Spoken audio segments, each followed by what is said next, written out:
How to present your case.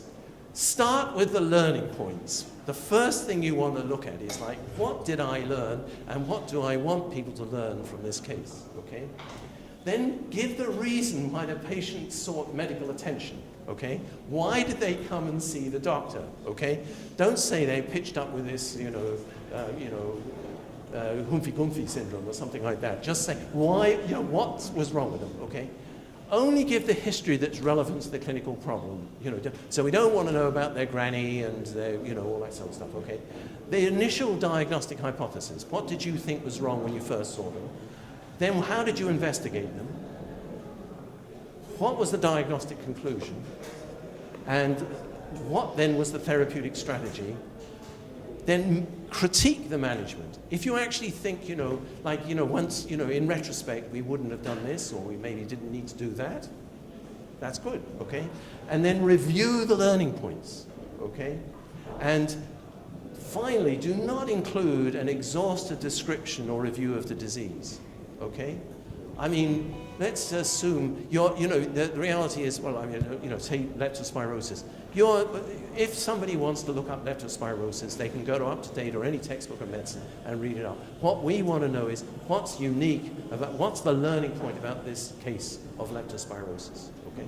Or whatever it is. Okay, so next one up, okay? So the last words, research the literature, okay?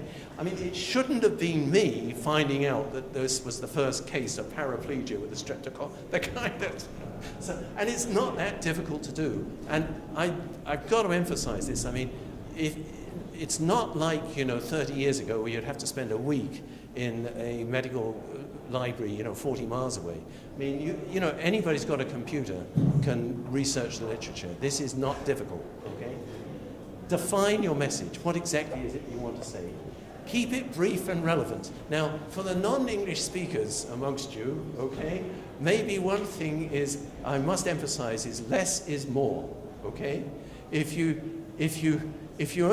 confine yourselves to the recommended 1,000 words, you are going to make less mistakes than if you decide to kind of make it absolutely clear what you're saying by giving us 2,000 words that we don't understand either, okay? So just try and keep it short, okay? And check for typos. And as I say, just get Word and, run it through the spell check thing, and if it pops up, fix it. Read and respond to the reviewer's comments, okay? And actually, just with emails in general, what I would suggest is, if you get an email, saying, well, we're not happy with this, all this sort of stuff, okay? Then, the first thing is to be, hurt. I was very offended, so don't do that, okay? I'm really not trying to offend anybody.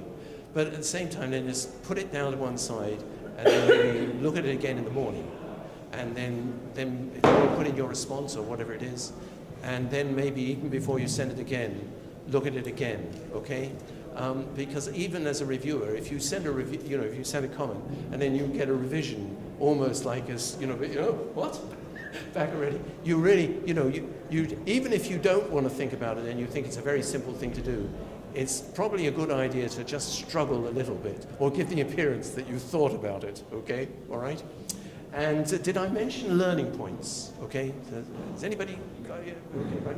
So there's a little reminder. So research the literature, define the message, keep it brief and relevant, less is more, check for typos, read and respond to the reviewer's comments, and don't forget there's the learning points. Okay. And so now, we are the official journal of EJCRIM, okay? We do not charge for submissions, okay? And the publication fee is due only if the article gets accepted. And as far as we know, we're the cheapest.